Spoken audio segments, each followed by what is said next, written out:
Not at all. Not at all. We're just live. We just come on live. Whatever. Let's see here. We've got things. Oh, now we're going live. All right. It was like false alarm. No, literally, it went live in 2 of the 3 locations. So for those of you who are watching this, yeah, we supposedly 30 seconds. 30 seconds of banter. So now we get started. Hello and welcome to today's amazing InFLOWential Experience speaker series. The most unforgettable one out there. The most unforgettable, yes. So the InFLOWential Experience speaker series, we have the most phenomenal speakers coming to our August 4th and 5th events, specifically August 4th, because this one is all about high performing teams, not just creating those teams, but most importantly, leading those teams, because their success, the success of our teams, starts with us, the leaders. So before we jump in, I'm Stacey Rasky. If you're new to my world, the InFLOWential activator, best-selling author, speaker, mindset coach, leadership mentor, empowering impact-driven, high-performing leaders to scale their impact and unlock that next level of genius while creating more freedom and fulfillment without working more. In fact, you're working less, which is beautiful. So enough about me. Today is all about my phenomenal guest who I've known for, let's see, a year and a half at this point. I absolutely love and adore her. She's a powerhouse of knowledge, wisdom, experience, is doing some big, epic things in the world. And I'm beyond honored not only to have her joining me today, but to have her pouring into everyone at our amazing August event. Welcome, Brenda Neckvatal. Well, thank you so much. You're welcome. And it's always nice when people pronounce your name right? It's a game. It literally is a game as to who can say it right. And it's like I keep score sometimes, So true. I get the same thing with Rasky. Like people like, Rask, something else. It's like, I don't know, whatever. It's fine. Just go with it. I don't even care. I'm ashamed to say that I was flipping through TikTok videos yesterday, and this one girl came on, and she was holding up a piece of agate. Okay. And she kept calling it agate. Like, no, it's agate. And she goes, and it has the, the shiny crystals in it. And I'm like, that's druzy. She goes, it sparkles. It's all good. That's so funny. I absolutely love that. That's hilarious. And I mean, that's the thing, right? I know I've done that too, where I've like pronounced stuff wrong and I'm like, oh yeah, I get to be that person. So that's so funny. So let's get into introductions first. Would you share a bit about who you are, what you're doing before we even get into a teaser about the magic you're going to be sharing at our upcoming event? Yeah, absolutely. Well, obviously I have a big dog. So he joins in. He literally is the gatekeeper of this house. He has successfully scared off somebody trying to break in. So he's doing his job and I let him do it. So I never, ever tell him not to do his job, but he's loud. So, he's part of the coaching circle. That's how I look at it. Usually he chimes in right when it's something like motivational and positive. So I'm like, look, see, even agrees with it. So I am one of those funny people that spent, God, Stacey, how many years studying and working in human resources to, at the age of 50, literally do a change in everything. Like I have completely walked away from HR. I still have HR clients, and if anybody wants help, I'm never going to say no. But now I am in the drone world. Just like People are like, because that's what? logical. That Right. totally, that pathway makes amazing That's sense. right. Yeah, because those are vertically integrated, right? Um, Exactly. yeah. So the truth of the matter is that I always wanted to get into something at the ground level. And I have a father with Alzheimer's that I have to take care of. And I have to find ways to make money to support him and his long-term care, because I'm going to tell you right now, oh my gosh, he's really going after it. I love him. Anyway, when it comes to getting older, literally having babies and starting a family is way less expensive. And so even though he didn't plan for a down market, he didn't plan for other things that popped up, and now it's, how do I care? So needless to say, got into this. It's absolutely fascinating, and it's an industry that's going to grow 51% in the next 3 to 5 years. Now, what industry do you know right now that's out there growing at that rate? Technology just a year and a half ago was updating every 12 to 18 months. Technology now is updating every 6 to 12 months, which is crazy. And that should tell you something about the drone market. Drones are going to be very much a part of our world. They already are. We're going to see more of them. We've got to figure out our national airspace infrastructure to keep it happening, but guaranteed they're here. There's drones that can fly through your house and do things for you that you can actually find on Amazon. There's actually one with a cradle, and it can come up and you can tell it to do certain things and it'll actually go. So I am now, my mission is to help those people who their passion for flying drones as a hobby and turn it into an entrepreneurial enterprise and help them figure that path along. And there's a lot of, if you Google how to become an entrepreneur, you're going to get a lot of high level stuff that doesn't going to make much sense other than start a bank account, get your LLC, figure out what your business structure. Oh, and by the way, create a business plan, which nobody really knows how to do right well. And yeah. So we're entrepreneurs. We know the power of moving fast, right? So that's what I'm doing now. In addition to that, I also am just in the last year and a half that you and I met is when I got into the drones 2 years ago. So it's about 2.5 years now. So in the past year and a half, I've become a operating partner at a drone range. We have 144 acres that we can fly around on. We cater to law enforcement, government agencies, academia. And then I also have part of the company also trains law enforcement and first responders utilizing the knowledge, the skills, the talents, and the badassery of a team of retired Navy SEALs. So not too much. No, No, nothing. That's not at amazing. all. So yeah, my cousin started a group in Facebook a year ago. It's a little over a year ago now, called Beginner Flyers, Beginner Drones for Beginner Flyers. That group, I was one of the first 10 people, and he's now made me an admin. That group, as of today, is at 96,000 people. I love it. So yeah, I've jumped into the blue ocean of the drone world, which I'm really, really happy about. So in a nutshell, that's what I do. I love it. That is so amazing. And that's the thing I think is so cool. And obviously us being friends and knowing a bit of your really adventurous early years and some of the really amazing things that you've experienced in your lifetime that add to your depth and breadth of knowledge and wisdom, especially as it applies to high performing teams. I mean, your background, obviously, navigating the world of HR, you've had some crazy level experiences.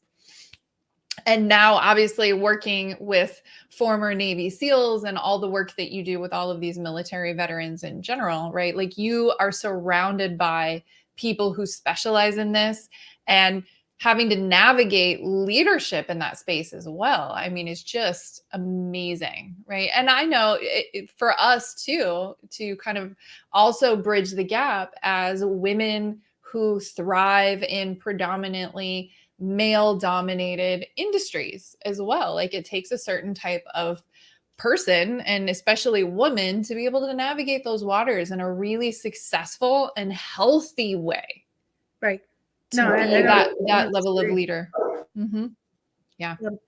I don't disagree. That's a challenge. That's speaking a whole nother language that is not natural to you. Absolutely. Yeah, I totally agree. And to not fall into the trap that a lot of leaders do, especially if you don't come from that military background. I've seen this a lot where you have civilian leaders come in to work with military, whether it's active or veteran, and they don't understand, or they're intimidated by the fact that it's military leadership, and struggle coming into the ecosystem and kind of default to a lot of the kind of old school paradigms of leadership where it's a little more, I always say, like the puffer fish, right? It's kind of like the ego, like I'm feeling a little insecure, so let me kind of be extra. Let me be a little extra, and then maybe some of those control issues come out, or maybe I might sound condescending or whatever. But I've seen that a lot in the past, and I remember times even in my early years where I struggled with that imposter syndrome. Like, how am I here super young speaking to these people who are senior to me, but I have some type of specialty, expertise, background, whatever it is that I'm talking to these people, and I remember those moments of like not necessarily bringing my best self. So Well, it's funny you say that because I remember at 22 years old feeling very frustrated because I did have something to contribute and I did have something to add, and nobody wanted to hear what I had to say. And I was right on top of it. And so, this imposter syndrome that we have, I mean, yeah, there's an element of it that kicks in on our own. But what I learned really, in my early 20s is that there's a time when you have to prove yourself, but then there's also a time when you as a leader have to show up the right way for your people. And what made it worse for me is that when that was happening to me, I was working in our family business at the time. So imagine that, right? I mean, being kind of snuffed by your own, not your family per se, but the people that work for your family. yeah. And they know, and like I never told anybody what my last name was for the first 2.5 years. The only people that knew me were the old timers that've been around forever. And so I had the same last name, as the owners of the company. And when people started to realize who I was, they're like, well, you're not anything that we would have ever expected from like the granddaughter. And I'm like, no, I'm just as nuts as you are. Just a person. Just a person. Yeah, man, we expected you to be all spoiled and everything. I'm like, no, it's just me. And so, but yeah, it's very frustrating. And the thing is that leaders, it's easy for leaders to forget that the people that work for you are in fact human. And it's hard. And because you get wrapped up in everything. I mean, as a leader, you own every single problem in that company, whether you're the one actually dealing with it or not, it's yours. You own it. Right. And so when you're doing whatever it is that you're doing and somebody comes in and they insert whatever new issue you have, and you're not like, they may have come up and said it to you at the wrong moment at the wrong time for you, you have a moment. It's a very fast one. It's a micro moment to where you have the ability to make a decision how you respond. And if you don't make the right choice on how you respond, people are going to see you showing up very different than what you really are. And in this instance, with the one that never paid attention to me, or didn't want to listen to what I had to say, he had some preconceived notion about me because he was focusing it on the wrong thing. And, you know, I was held to a different standard. Like only one time I have ever slept in. My alarm honestly didn't go off. It was on, but it never went off. And I lived with my grandparents, and they're like, yeah, we didn't even hear it. So I go in 15 minutes late, I get written up. And I said, help me understand, why am I being written up when you've got that girl in plumbing who has never made it on time by your own lips and your own confirmation for the past 5 years, and you've never disciplined her? Mm-hmm. Well, you're the granddaughter of the company, you have to set a standard. I'm like, dude, half the people here don't even know who I am. So it's how you show up, right? And you can't split standards. You have to hold everybody the same standard. You won't have a high performing team if your standards are all over the place just because you have an opinion about something. That's powerful right there. That's huge. If somebody did not make a note of that, go back and listen to that again. Now. Make a note of that, because that is huge for culture. You know, I know for myself, that's something we've had a big shakeup within our culture. And that was something that I had to clean up because, you know, for myself, it's like, okay, I know my standards and my expectations, and they were clearly communicated. However, there were people within the team who had not been stepping up to meet those standards. And I, as the leader, allowed it to go on longer than it needed to because some of those people are family. That's hard too. I mean, how do you hold everybody to stay? Like, I had a cousin. I mean, unfortunately, he passed away many years ago, but you know, I had a cousin that worked there, and he was the spoiled one. And people are like, come in, he is nothing like you. They actually saw me as the benchmark, and he was the problem. And, you know, it's like, oh my gosh, how can you say ill of the dead? Well, I'm just being honest, you know, and that's what it was. And they had to manage him. I had to manage him very, very differently than me. And then all of a sudden I went from being like the black sheep in the store to like the ideal model. Like, I just show up, do my work. That's all I do. You know? I go out and live my life outside of here. Don't associate with anybody. I just show up and do my work. That is so funny, right? That $6.25 an hour. Thank you very much.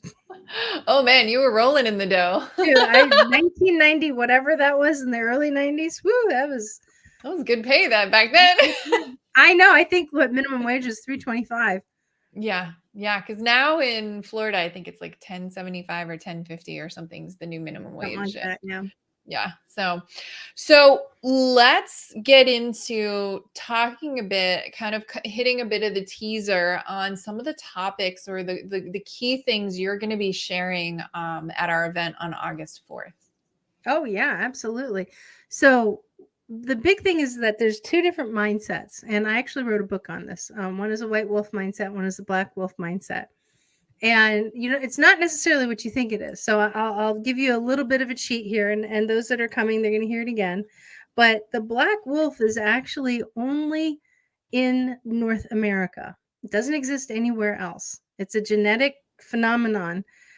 So that means that the black wolf is more rare than any other kind, right? So white and gray are the two, and brown are the most popular ones. So we are part of Apex, so therefore correlating it back to that, if the white, brown, and gray is the average, then the unique and outside of what we know in Apex is the force of average, then it's the black wolf mindset, and it's the step up mindset, right? So when you're looking at how, if you want to exact change in your business, if you want to set standards in your business, then you have to show up every single day in a specific way. So for instance, I am, believe it or not, actually a very lenient leader when it comes to showing up for meetings. because here's my expectation, and I make it abundantly clear. I don't care where you are, what you're doing, and what time of the day it is, as long as the work gets done. That's my rule. Because we're in a virtual world and we're still dealing with, a lot of spillover from COVID. We still have people that have to figure out how are they going to take care of older parents and family members with compromised immune systems. Not saying that there's a big pandemic anymore. That's not where I'm going with this, is that those problems still exist out there. So I don't have an issue working with my team to figure out how are they going to address real life issues. If they miss a meeting, that's fine. They're responsible. This is the other expectation. They're responsible for tagging up with me. Now you're on my schedule and you better show up, because if you're not doing the work, you don't have a place here. Stuff happens, and I respect that. And I think there's that nice give and take, because they do appreciate it. They don't feel the traditional pressure and guilt of trying to decide, do I feed my family or do I take care of my family? That's an awful position for somebody to be in. Not in my world. Now, if I was in a call center or something like that where the environment's different, I wouldn't be that kind of leader, right? I'd have to show up in a completely different way in regards to expectation as to how and when the work gets done. In this case, it's when the work gets done. The how is clearly spelled out. I don't need to bang that into somebody's head.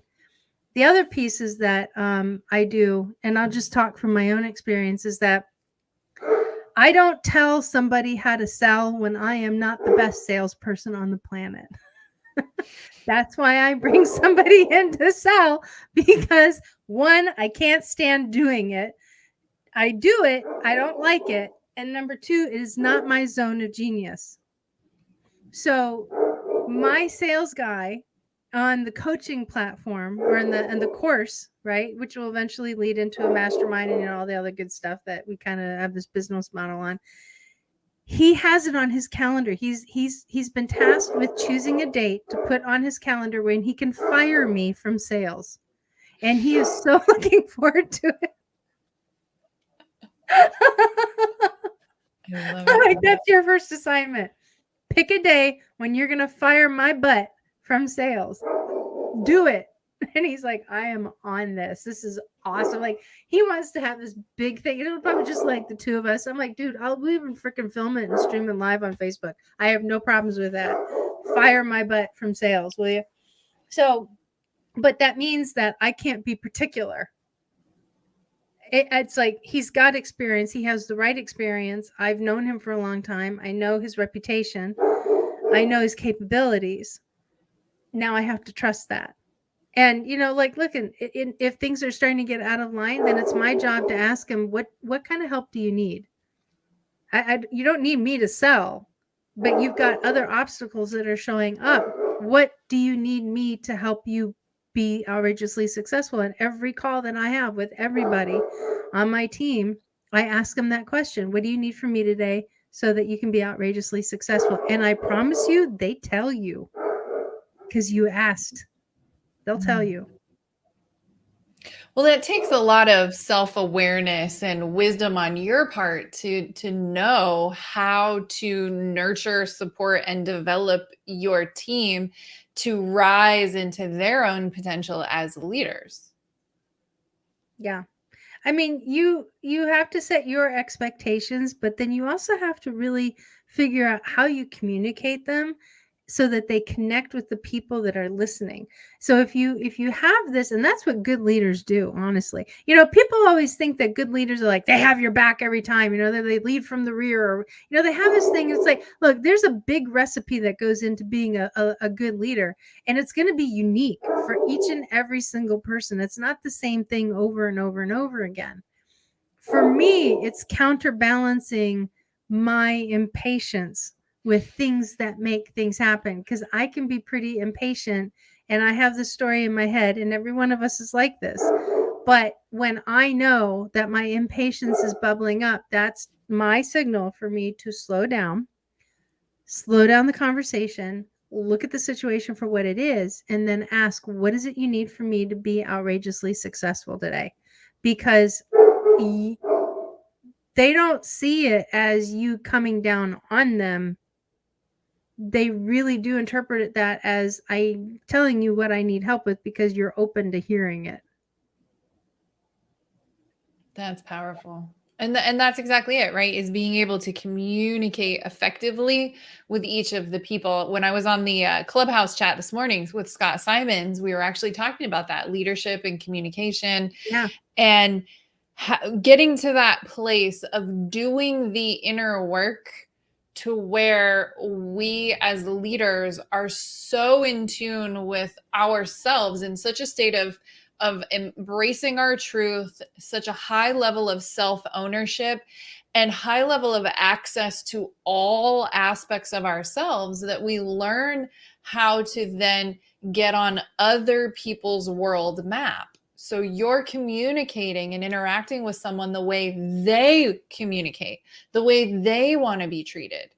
Because the creative person in the feelsy space over here, like my lead coach, he communicates in a very different way from my director of operations, who's very logical and analytical. Their language is different. The way they communicate is different. And me as the leader, I've got to be able to pivot to both of them. And I see so many leaders going through this trap of, and I'll do the being authentic, where they're so aware of self, but that's where it stops. They're like, okay, this is my authentic type of leadership, so they need to come meet me where I'm at. You got to meet them where they are. Yes. Yeah. So you got to meet them where they are and then bring them up. Exactly. I think it's just going to that next level. Why the inner work is not enough, but it's doing the inner work while then scaling the leadership skills to understand how to then take this next level me and bring it into an effective we. Right? A result. Yeah, exactly. For good result. That's right. The result. Result. We're coming on. Yeah, play on words, play on words over there. So, I we won't love that. even talk about how he almost got me in trouble with our other guest that day, Mr. Will Branham, but that's okay. Well, we will have the amazing William Branham. I will be interviewing him next week, as he'll be one of the other phenomenal speakers at our upcoming August InFLOWential Experience. So any final thoughts before we wrap up? And definitely any recommendations for someone on the fence why they need to get their butts to this event? So yeah, so if you're on the fence, I'm going to be honest with you. I talk about things that most people talking about leadership don't. And that, I guess, I don't know if it's my superpower or not, but it's like, I am that person that does not travel with the normal flow. And it's really funny because I envy people who do, which is really bizarre. But because it always makes me feel like a square peg in a round hole. But then when I hear people say, oh my gosh, I've never heard of something that way. I've never heard anybody put something like that. Like, this is, I think, like, who would have ever thought of something like that? Then I realize that I continuously hit the mark. So just know that I'm not going to talk about the average. The stuff that is going to come out of this trap is not stuff that most people talk about. Hence why I invited you to speak. That's the reason why we're here, right? Exactly. Because it is, you have this beautiful magic, and it is one of your superpowers, the way in which you explain concepts. You explain them in such a unique and powerful way that I see things land that normally don't.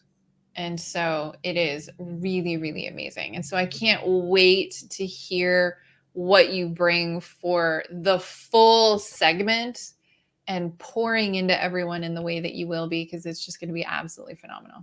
Well, thank you. Yeah, I'm looking forward to it. I haven't had a chance to talk about this stuff in a long time, so I'm pretty excited about it. I'm going into my arsenal. Oh, all right. Touche. My arsenal. Okay. Well, raising the bar of expectations. That's right. Absolutely. Hell yeah.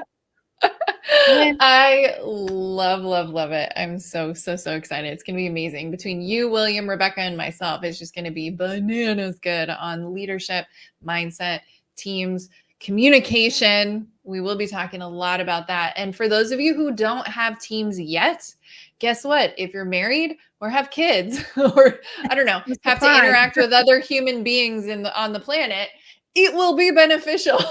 If you've It got to applies. communicate, if you've got to That's right. communicate with clients, it will be beneficial. Learning how to communicate. So thank you so much, Brenda. It has been an honor No, and a thank pleasure you. as always. Thank you so much for joining me. And for those of you who are here, if you have not yet gotten your tickets to attend our August influential experience, beinfluential.com/event. Obviously, the link is in the show notes on all of these posts across the different platforms. I'm like, what is it? What is it? I don't know. Where is it at? Right? Like, I'm That's trying right. to remember. Show notes. It's in there.